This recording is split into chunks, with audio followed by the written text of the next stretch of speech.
بسم الله الرحمن الرحيم الحمد لله رب العالمين الحمد لله الذي يخلق ما يشاء ويختار ثم الصلاة والسلام على سيدنا وحبيبنا محمد وعلى آله وأصحابه وسلم تسليما كثيرا أما بعد السلام عليكم ورحمة الله وبركاته مسيب جلبة الدبيت درب الإسلام haray men hiwrike on kala ka hikkoɗon e hoore leydi allahu ndin meɗen lando siɗon e jaam onon e ɓengureji moɗon ndin minen ga alhamdulillahi rabbil alamin haray hande en ala juutingol ɗo moƴƴa inchallahu taala nde tawno haray tan on no raɓɓiɗi ko jemma kadi arɗen ɗo kono toujours haray ko weltanagol jama on fof e torano en kadi allah subhanahu wa taala yo allah tawno en nduɗo lewru teddu ndu lewru suumaye o arsika en kadi waɗugol moƴƴereji e mayru ya rabbal alamin amin haray musidɓe julɓe tedduɓe ko ati kon taw yimɓe ɓuuri noddude landoɓe inna ɓe faala heɓugol ɗi vidéo ji men ɗi watten ka facebook ɓe faalaɗi heɓude hara ko audio surtout wonirɓe ɓen afrique ɓe inna ɓe faala hara ɓe wawi jantagol ɗi ka audio haray ɗo mi humpitay on o vidéo mo wonɗe yewtugol ɗo miɗo waɗi hoore ɗon link law waɗi ɗon link ji ɗiɗi link arano on ko fi kuti zop men on ka sunna katiji ka sumaye ɗo ɗon son naati ko ano wonirɓe europe ma ɗuma tawa ɓe wawata waɗude sina ka kuti zop haray ko ɗum waɗɗen link arano kono link ɗimmo on ko groupe telegram haray en créé groupe telegram groupe on no inne darul islam e son naati ko drapeau guine on woni ton haray kala inchallah vidéo men mo waɗɗen ka facebook ɗo en waɗa e mo nder ton kanko e audio makko on hara no jokkodiri ɗon wono son daari istanelaɗon sallllahu alih wa sallam ma ɗum annabi yusuf ma wono o qissa ko waɗɗen fi yajuja e majuj ma ɗum e oɗo masihu dajjal e ɗumaji buy ko waɗɗen bismillahi taala en geray kadi en lannali waɗugol ɗi fo majji taw kono haray kala vidéo mo waɗɗen o yahay audio e vidéo ka telegram ɗon haray kala tawɓe ɓe mara accès internet moƴƴa ko daari ɗum vidéo ji ɗin ka facebook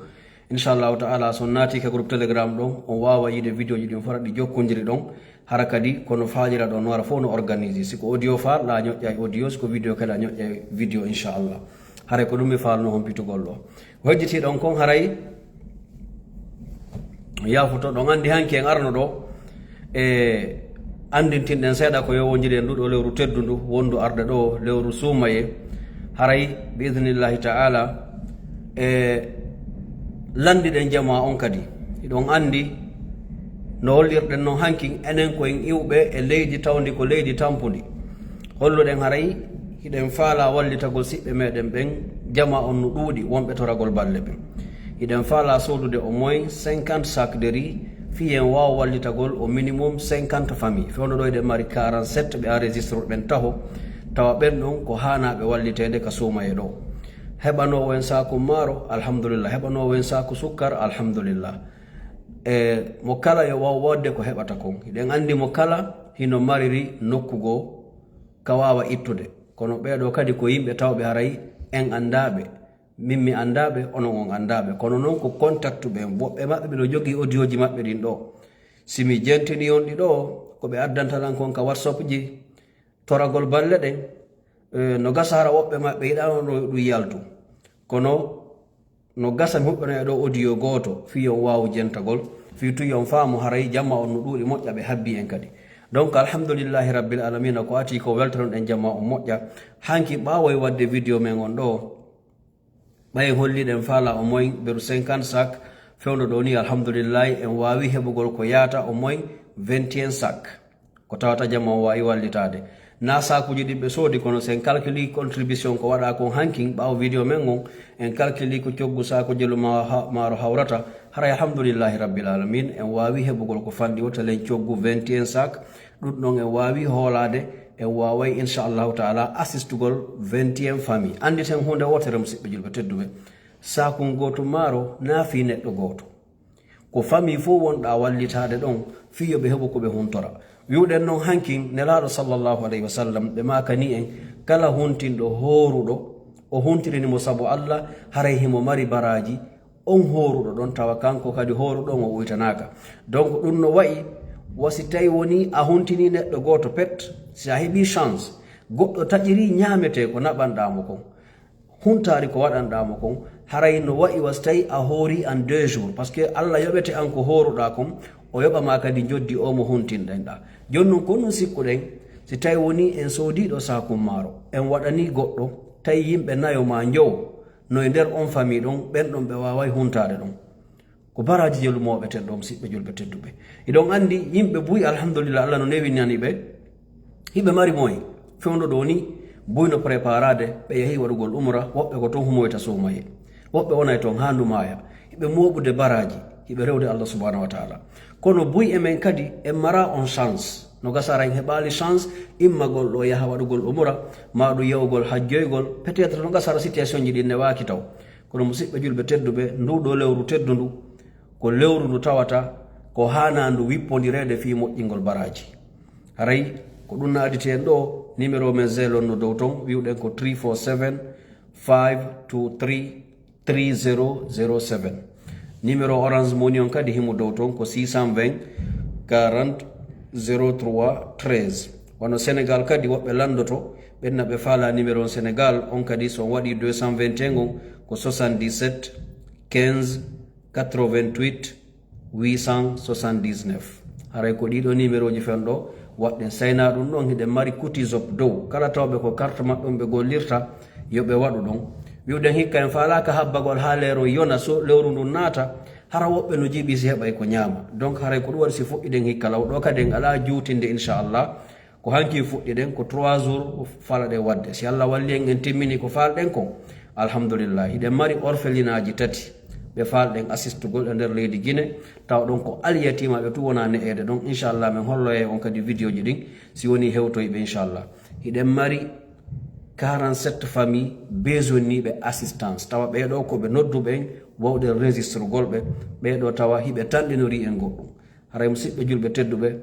ko minen komin wawi ko natugol ka buruji immina sukaɓe yoɓanaɓe transport ɓe yaha ha ɓe yiya ɓeɗo ɓe anda ɓeɗo ko haton jimɓe ɓe walla en henduɗe liste on par ce que goɗɗo ɗoɗata en tun ka téléphone ɗo inna meɗen faala on wallan ƴette wallenmo ɗon andi arnak jeɗi no woodi hande ko ma humpodiren e on tigui wawen heɓude information makko laaɓuɗo anden ɓeɗo vraiment ko haton jimɓe wallede eɗen andi laggine fo hande kala moñoɗa wallay hayso marɗo mo yimɓe nete yaɓe wakkili ya walluɓe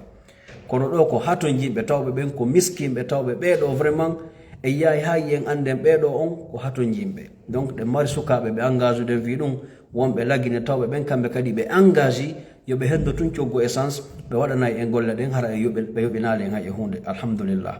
donc ɓe woni jindande en ka fuutaji ton maɗon e nder caye ɗen ɓe anda ɓeɗo ko haton jimɓe joni noon si ɓeɗo waɗi ɗeɗo golle ɓe hewtini en haray menen kadi ko onon men hewtinta alhamdulillah jama on wakkilike ɓuyi kono haray ha joni ɗen toro jama on ɓay en fuɗɗike yo allahu wallu en wawen timminde heɓen o moyn fi o 50 sac deri ɗo wawen ƴettugol charge ɓeɗo haray ko ɗum addi men ɗo kadi toujours ko ɓeytangol ɗon kala heɓuɓe feere wawi waɗangol en haray waɗuɓe en hanki ɓe waɗi buy no heddi kadi tawɓe wawal taw wadde haray yoɓe waɗu e hiɗen andi mo kala men no mari famille ji ɗi ɗo a okkorde ala e men mo ala siɓɓe tampuɓe kono haray anden kadi hawtitugol waɗana siga ɓeɗo no wirɓe noon tawa tijjaki ɓe no numa a jarama ɗum ɗo kanno tawa ko ɓuuri moƴƴude kon allahu subhanahu wa ta'ala himo manti yimɓe ka suratul insan yimɓe gollanoɓe siga ɗe ɗo golle o wi ko mantiriɓe o fudiriɓe kadi natugol aljanna o wi wa yut'imuna ta'ama ala hubbihi miskinan wa yatiman wa asira o wi ɓeɗo golle maɓɓe ɗen ko wonno ko ñammingol ñameteji ko sodugol ñameteji ɗin jonna yimɓe ɓen ɓe ñaama wa yut'imuna ta'ama hiɓe ñammina ñameteji ɗin ala hubbihi ñamete kadi moɓe ɓuuri yiɗugol ɗon e dow yiɗugol kadi waɗugol ɗum kono o wi miskinan ɓe ñamminayno miskinɓe wa yatiman e alyatimaɓe wa asiran e yimɓe tawɓe ko sokaɓe ɓe alaka ɓe yaha ɓe alaka ɓe ɗumanno hande leydi lagine ndin normalement hiɗen droit heɓude hande des organisations hara hay ɗi prison ji en waway assistugol woɓɓe no soki nder toon par ce que buy no soki nder toon hara koye hoore tooñe hara ɓe ala heɓude ɓe ala hay siɗɗo ko naɓana ɓe ñamete wono ka suumaye ɗo normalement hay ɗin prison ji ɗen ɗonno wawde hara waway no assistugol ɗi kono ɓay haray situation ji ɗi welafi no gasa nder duuɓi alloji ɗin par ce que ko gonga woɓɓe maɓɓe ara toon ɓe bonnu si ɓe naati nder toon no gasa hara ko hanuɓe wonde nder ton. Kono neɗɗo on ɓaytun ko bano adam ñamete on himo handi ɗum. So ndaari portoɓe ko ɗon ɓe ɓurdi en kamɓe neɗɗo ko bonni o ko bonni so sokama haray o heɓay ko o ñama e ka o waalo. ɗum ko teddugal ko Allah wino ko laqad karramna bani adama, min teddini ɓiɗɗo adama on. ɗon ko ɗon on neɗɗo dowa heɓude ɗum. ndaare Allah no manti ɓeɗo o wi wa yutimuna ta'ama ala hubbihi miskinan wa yatiman wa asira, e ɓen ni yimɓe sokaɓe hoore toña.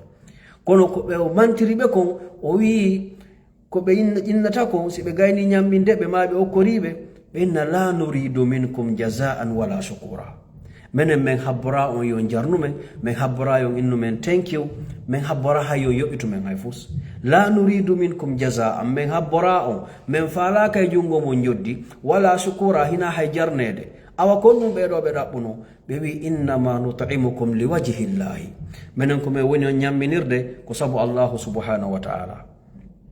innama nut'imukum liwajhillahi inna nakhafu min rabbina yawman abusan qamtarira. minen meɗen huli ka joomi amen ñalande tawde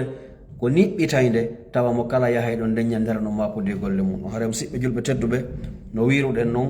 hiɗen haton jini au moins fi assistugol 50 personnes. haray hiɗen faala ono wonɓe darugol ɓen siko joni ɗo siko yeeso kala faala o tawtude oɗo groupe en heɓino hanki woɓɓe fuɗɗani ɓen hikkiɓe yeeso.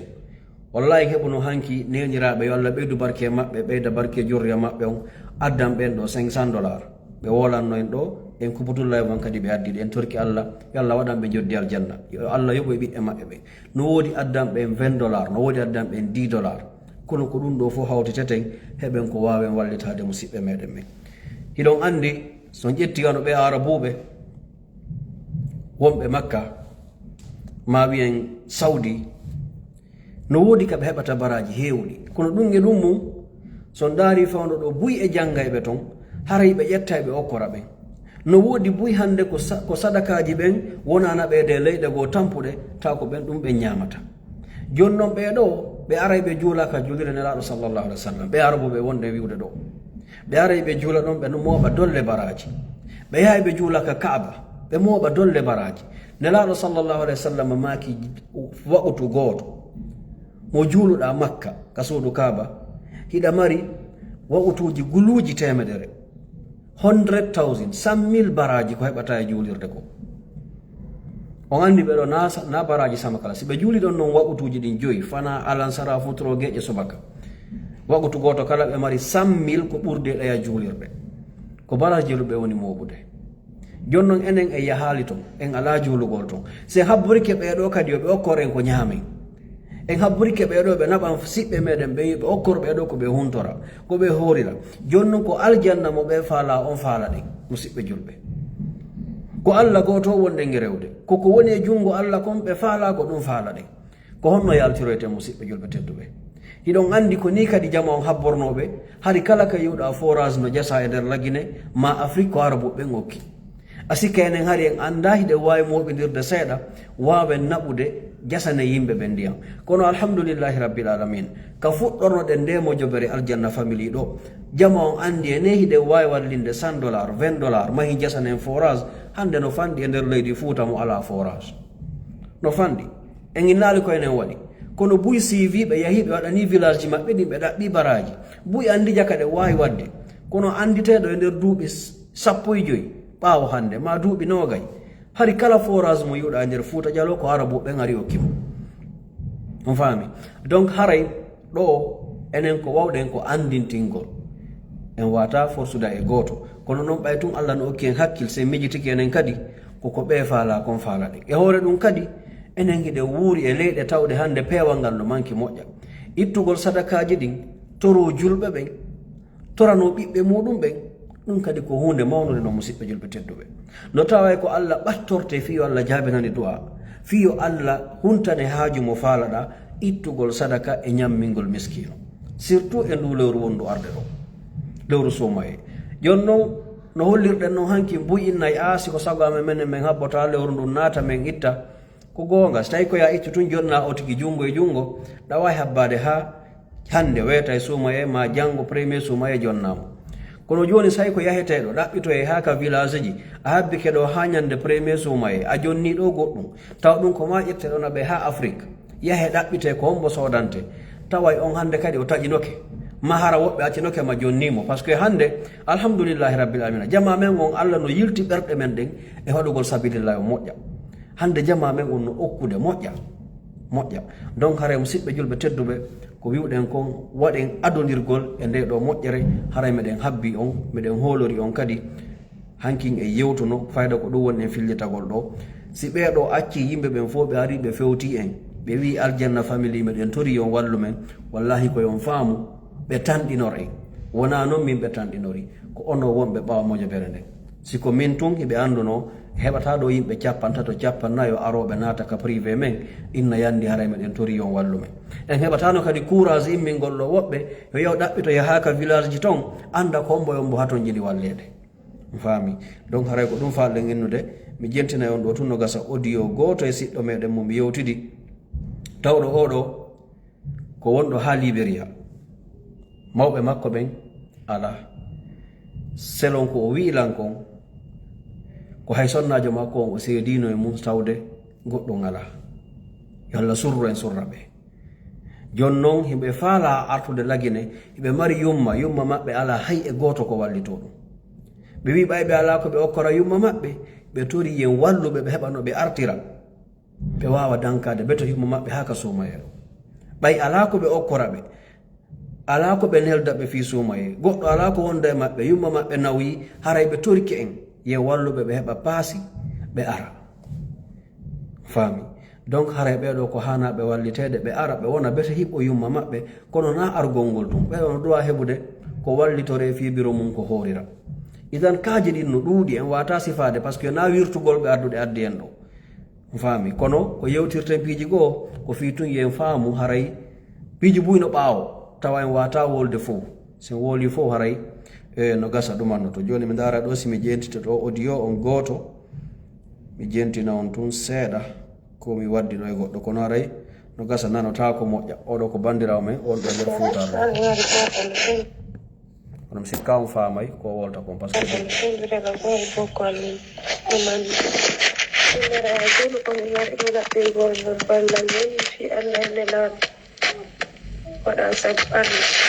que wonita mari bandiraɓe o asat bandiraɓe maɓe waɗa fi ande laaɗo okkorolla yimɓo koma ɓeɓugo feere ɗum ɗo koko mi wowa wadde jikkude si woɗɗo maapike yani mi maapike ha mi jibike andude kono fuɗɗito taddaani mimminami mojo wonde famille on na marɓe continue jooɗi ko flawaga no ɓiɗɗino wonde bobo sumñama e kala ko woni ko min andi fi ɗum si dawdi ɗon pare min mbiya wantoran mi andi mi jeeji o ɓeru o ko Allah arsiki on na si mi heɓay ko fanɗi o kon ɗumal mo tawata arana ñamde o toragol goɗɗo okkora o mandawri okkora. Ok, donc haray ɗum ɗo wona ɓeɗo tun hiɗen mari ga dolle oɗo mi kupiɗo audio makko on parce que mi falaki o yaw ha tawa en ɗumannike haray mi dara goto kadi omo mi walani on ɗafi muɗum après mi darna ɗo haray wiwɗen numéro men zelon ko 347 523 3007 kala wawɗo wallitagol ɓe haray ɗum on no udditi inchallah en udditay ɗo hande e janggo e faɓɓi janggo sago meɗen nde no inne ɗo lo 28 haray yeyi en soodi ko sotten kon en naɓani ɓe naɓanten ɓen nde tawno haray hiɓe haton jini e heɓude hajja en assalamu aleykum haɓe mi noddita on nani miɗo ka Facebook live ɗo noddita on joni inchallah oui min haɓe mi noddita on nani lan ka Facebook live somi gani mi noddita yo inchallah donc haray mi sikki siɗɗo men omo mi halani on ɗo kadi filmu vidéo ma audio makko no ɗo ko min yewtidi seeɗa waaleykum salam wa rahmatullahi wa barakatuh donc ndaren si tawi woni ok oɗo ok nomo ɗo ko ɗo mana imande ɗum ki moƴƴa tagi hello ga yangi ki Pai di pusat kon di kon janggu de kon non di kon no ga kon. Itu asik kan. Ngure onora no rapidia. Jonnon ko hotugol faal ɗon ka ko yawgol wonde maɓɓe ha suuma juule arta. Non ko ɓayde so mi heɓino mi hota wonira takko maɓɓe ɗon ɓayi ronkene ɗum ndi moƴƴa noon joni ɓayde komi hokkoɓe wallu. Konto e kamen tan ɓe woni? Ɗin ko pisa timmi Madina ɗingelande. To hay goto? Ɗon ɗo dode taw. Ok, joni haray ɗo noon ko paasi faal ɗo wallitede fi muɗum ka ko on noon? Combien ko heewi o? No, I'm just on the phone. Ok, ɗo haray en ala jutinde ɗum on ko hoɓɓitugol so ara jamma on no mapore moƴƴa en wata feƴƴe ɗo vidéo ji ɗin fof haray kadi ko ɗum ɗo addunola nga e weltanagol jamma wawɓe wadde contribution on fof on jarama o weltanama yo Allah waɗan en jurdi aljanna hompitugol ɗon kadi vidéo ji men ɗin haray ɗe mari audio majji joni ko télégramme haray mi wiyana on assalamu aleykum wa rahmatullahi wa barakatuh no gasa en ara e janggo waɗen vidéo goo yewten kadi bi isnillahi taala assalamu aleykum wa rahmatullahi wa barakatuh jazakumullah.